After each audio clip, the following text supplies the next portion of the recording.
Singer சைந்தவியும், GV Prakash அவர்களும் மறுபடியும் இணையறதுக்கான வாய்ப்புகள் ரொம்ப அதிகமா இருக்கிறதா, இப்போ இணையவாசிகள் பலருமே இந்த விஷயத்த பத்தி பேசிட்டு இருக்காங்க.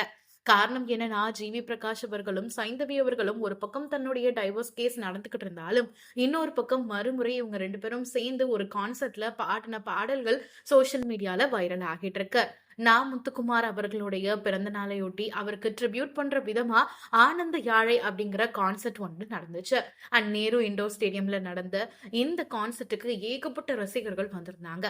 முத்துக்குமார் அவர்கள் எழுதின பாடல்களை பல சிங்கர்ஸ் பாடினாங்க. ஆனா பலருக்குமே ரொம்ப ஃபேவரட்டா இருந்தது ஜிவி பிரகாஷ் அவர்களும் சைந்தவி அவர்களும் சேர்ந்து பாடின பாடல்கள் தான். ஏன்னா இவங்க 2 பேரும் சேர்ந்து பாடும்போது பலருடைய கவனமும் இவங்களுடைய பார்வை மீது தான் இருந்தது.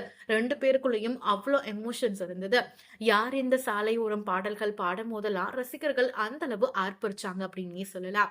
சீக்கிரமாவே இவங்க 2 பேரும் கண்டிப்பா ஒண்ணு சேர்ந்துருவாங்க. டைவர்ஸ் ஆன பிறகு ஒருத்தருக்கு ஒருத்தர் குறை சொல்லிக்கக்கூடிய கப்பிள்ஸுக்கு மத்தியில இவங்களுடைய ஃப்ரெண்ட்ஷிப் இப்ப வரையும் ஸ்ட்ராங்கா இருக்கிறது பலருக்கும் ஆச்சரியமா இருக்கு அப்படின்னு